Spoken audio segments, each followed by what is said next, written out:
आज का हमारा जो टॉपिक है that topic is database commands. अब database commands, why we use database commands और डेटाबेस कमांड्स होती क्या है। ओके तो जो हमने सीक्वल शुरू की थी टेबल बनाने के लिए, हमने डेटाबेस क्रिएट किया था, तो डेटाबेस कमांड्स उसमें बहुत हेल्पफुल हैं। ठीक है, तो बहुत सारी डेटाबेस कमांड्स हैं हमारे पास like DDL, DML, DCL and TCL।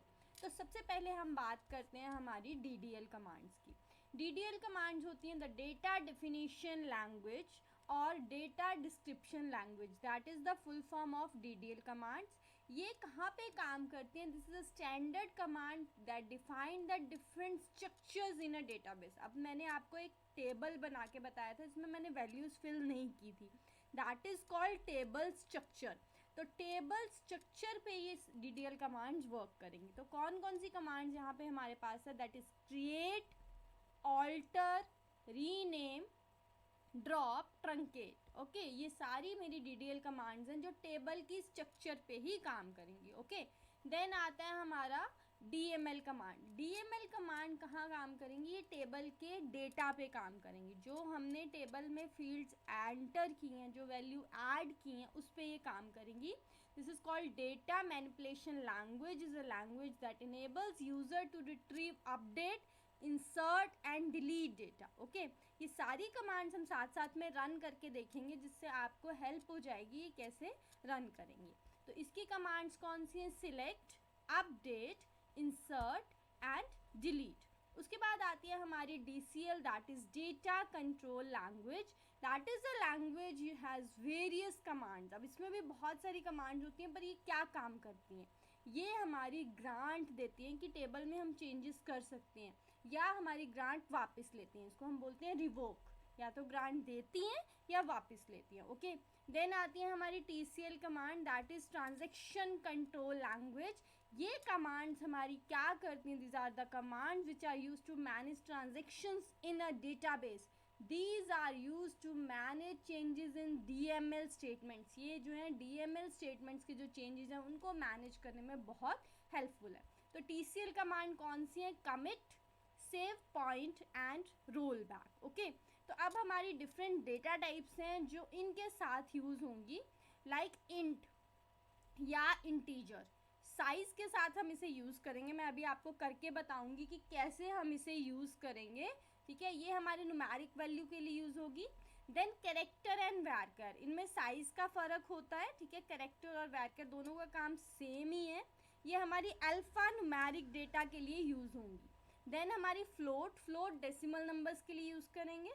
Then date का फॉर्मेट जो यूज़ होता है यहाँ पर वो होता है YYYY MMDD। ठीक है, फॉर्मेट उल्टा हो जाता है पूरा। ये फॉर्मेट यहाँ पर यूज़ होगा if you use the data type. अब ये डिफरेंट फील्ड्स के साथ अकॉर्डिंगली वर्क करेंगे। अब मैं आपको थोड़ा सा एक command, that is create command, DDL की फर्स्ट कमांड आज मैं आपको करके बताऊंगी कि ये वाली कमांड हमारी कैसे चलेगी। ओके तो यहाँ पे मैंने MySQL command line client open किया।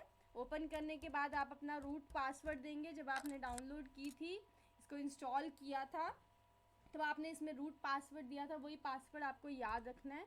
तो यहाँ पे मेरी सबसे पहली कमांड आती है शो डेटा बेसिस। तो अब हमने चेक करना है, हमने जो पीछे डेटाबेस बनाया था एम्प्लॉय, क्या हमारा वो है, एग्जिस्ट कर रहा है। तो यहाँ पे ये देखिए एम्प्लॉय डेटाबेस आ गया। अब हमने इस एम्प्लॉय डेटाबेस को सबसे पहले क्या करना है? यूज़ करना है। ठीक है, तो यूज़ एम्प्लॉय, ध्यान से स्पेलिंग लिखने हैं। Then enter.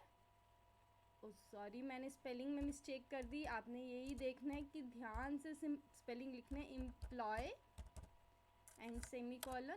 तो मेरा डेटाबेस जो है वो चेंज हो गया। ओके तो अब मैंने क्या करना है? अब मैंने क्रिएट कमांड करानी है। तो क्रिएट के बाद मैंने लेना है टेबल एंड टेबल का नाम, लाइक माय टेबल का नेम है एम्प्लॉय। ठीक है, बिल्कुल ध्यान से स्पेलिंग लिखने हैं।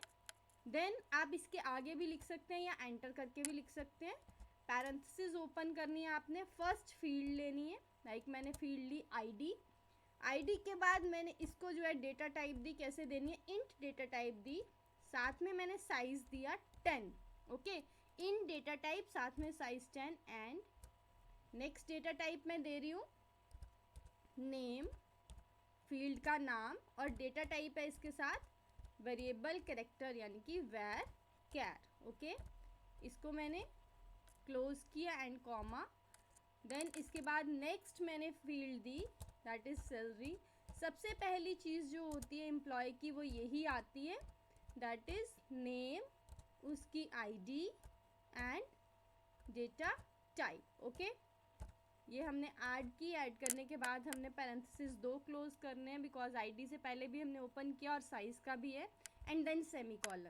सेमीकॉलन करने के बाद जैसे आप एंटर करेंगे अगर आ जाता है क्वेरी ओके 0 रो अफेक्टेड, तो आपकी क्वेरी ये रन हो चुकी है, ओके। तो हमारा टेबल का स्ट्रक्चर जो है ये बनकर तैयार हो गया है, ठीक है। तो हमारा टेबल का स्ट्रक्चर में 3 जो है मेरी फील्ड्स आई हैं, 1 is ID, second is name and third is salary. सिर्फ अभी हमने आज क्रिएट कमांड में स्ट्रक्चर बनाना सीखी है। नेक्स्ट कमांड में नेक्स्ट क्लास में बताऊंगी। अगर मैं सारा इकट्ठा बता दूंगी तो आप कंफ्यूज हो जाएंगे। इतना करके देखिए, अगर कोई डाउट है तो आप कमेंट सेक्शन में कमेंट करके पूछ सकते हैं, ओके। Thank you.